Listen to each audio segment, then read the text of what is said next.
All right, Morgan here at winterwarfare.com, where it does not matter what your rank is, the standards are the same. So in today's conversation, essentially what I'm going to be talking about is staying dry and warm in the field. The main product that I'm going to be looking at today is the Tru-Spec H20 top and Tru-Spec H20 bottom. You might know it by a different name, Gore-Tex top and bottom. This is standard issue gear to soldiers all around the world. This is my personal set, and so that's what we're going to talk about today, as well as some of the things that I want to bring into the conversation as far as different weather aspects that soldiers or guys out in the field have to deal with.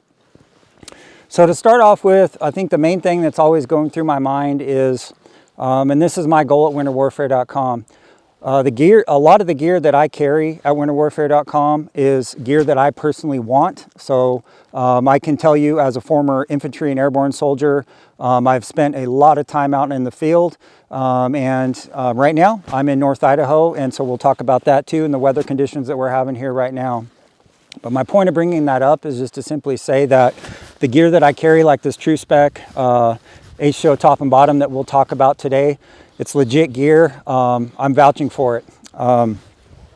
So a couple of things that go through my mind are different weather events throughout the year. And so right now in North Idaho, we are at the very end of November. Okay, it's almost December.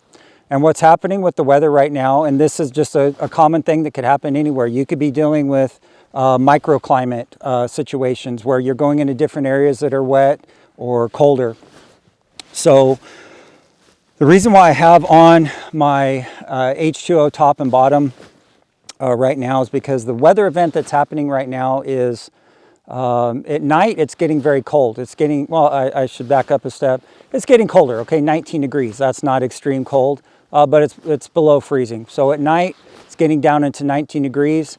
Right now it's about 28 degrees. Well, that's not extreme cold by any means, but that presents a kind of a unique situation that's happening right now.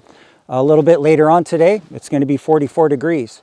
And all around me, all behind me is snow. So a couple days ago it snowed, but we're in the window of time in the weather pattern where it's trying to decide that it wants to get colder. And it is colder. There's still some more to go. But right now what's happening is the daytime, it's warming up and the snow is getting I don't necessarily want to say slushy, but the snow is getting much wetter during the daytime. Another factor that's happening right now is in the woods right behind me. What's happening at night is the trees are frosting up, and then as the sun comes out, that water is dripping off of those trees. So right behind me, essentially, if I'm in the woods, it's essentially like going into rain. Okay, so if I'm out in the woods, I'm going to be sopping wet, which is something that, for obvious reasons, you need to factor into your operations. Okay, so there's a couple of things that we always look at too, that soldiers look at, MET-T. And when we look at MET-T, terrain and weather are the two biggest factors affecting combat arms. Okay, so that's another reason why I know that what I want and what soldiers need is the gear and equipment to operate 24/7, no matter what the weather is, to accomplish the mission. And that's how I think, and that's how the type of gear that I want and the different things that are happening. So actually with the gear that I'm wearing right now, I have several things going on. I have some OR Pro gloves on right now, and I'm going to take those off. So I'm going to take off the top, and I'm going to show you what I have underneath of it, because there's a couple things that I want to mention specifically about the versatility of the Tru-Spec H20 top and bottom that some other, what you might call waterproof gear or Gore-Tex gear has different factors. And these are things that you need to think about for the mission that you want to accomplish. There's pros and cons to each. So underneath my H20 top, I have a very big jacket on. Okay, so the jacket that I have on underneath, this is my UF Pro Delta OL3 extreme cold weather jacket. The point that I want to bring out of having this big jacket on and my Tru-Spec H20 top, and by the way, as I mentioned, I'm an infantry veteran. the Tru-Spec gear, this H20 top and bottom. These are what I would consider mil-spec. I've had the military gear before, and this is just as good or better. But the point that I wanted to bring out is that this top is sized up. Well, why does that matter to you? It might matter to you depending on your mission and what you need to try to do. Here's why. Some of the other, say, waterproof top, waterproof pants that you can get, your Arc'teryx, even some of the UF Pro gear that we carry, it's much more form-fitting, where, hey, that might be a factor depending on what your mission is. I'd like to always remind guys that being out in the field, being on the offense, being in the defense, you're not always moving, okay? There's many times where soldiers are, you know, planning your mission. You're sitting around. You might just be sitting in the defense, in the prone, in the middle of the snow for hours and hours on end. And so that's where this might come into play versus, you know, say a Navy SEAL who's just doing one mission that's a couple hours long, and their Arc'teryx top that, you know, costs $500 or $600 or more is very form-fitting. They're just going to do that one mission and things are done. But with my Tru-Spec, as I mentioned, the size of this, I just think it's a much more versatile set. And again, but there's pros and cons to each. You need to decide what you're doing. The same thing with my Tru-Spec pant. Okay, so underneath my pant, I have on my, you know, combat uniform. Below that, I have on my level 2 polypro bottoms on, and yet these still fit. They have a nice belt loop that goes in them.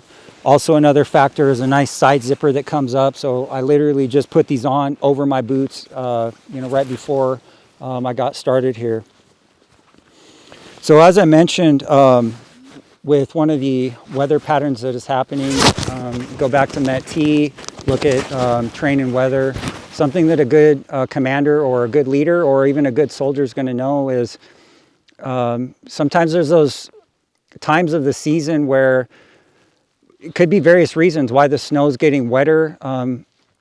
The most ideal situation in the cold is a dry cold, okay, to some certain degree. Once you get below, I think as a lot of guys know, you know, minus 20, minus 30, you're getting into extreme danger cold temperatures. That's true.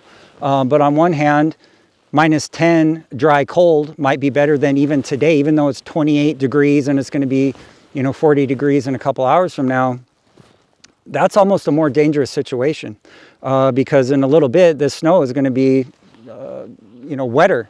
And if I'm laying out in the prone in this snow for hours on end, I'm going to be sopping wet. So another thing I can do with this gear as well is I can don and doff my my overwhites over this as well. So that could even add on another layer. So my snow parka top, snow camo top, and my snow camo bottom are also waterproof. So that's actually even giving me another layer. So if I'm out again in a defensive position or just moving through the woods, whatever it might be, whatever that situation might be, I know that I'm going to be able to stay dry.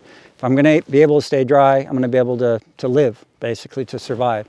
Because as everybody knows, hey, if I'm out in the woods and I'm wet, I'm going to die. It's a serious issue to think about.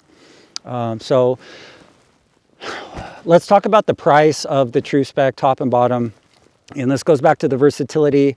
There's pros and cons to a UF Pro waterproof top. There's pros and cons to your Arc'teryx.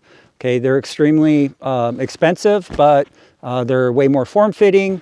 That could be for one type of mission. With this, as I mentioned the versatility several times now, for the price of the top and the bottom for the Tru-Spec, for it being essentially mil-spec, for me being able to wear, you know, a bigger jacket under it, all these different factors, for the price, I can get the top and bottom for almost as much as I could just the, like, say, for example, your Arc'teryx top or, you know, Cry gear, Ott gear, your UF Pro gear. So just some things to think about. And once again, so I think I'm going to try to wrap it up. Once again, this is Morgan at winterwarfare.com. Hopefully this was a help to guys out in the field. And if you are looking for cold weather gear, check our website out, winterwarfare.com. Morgan out.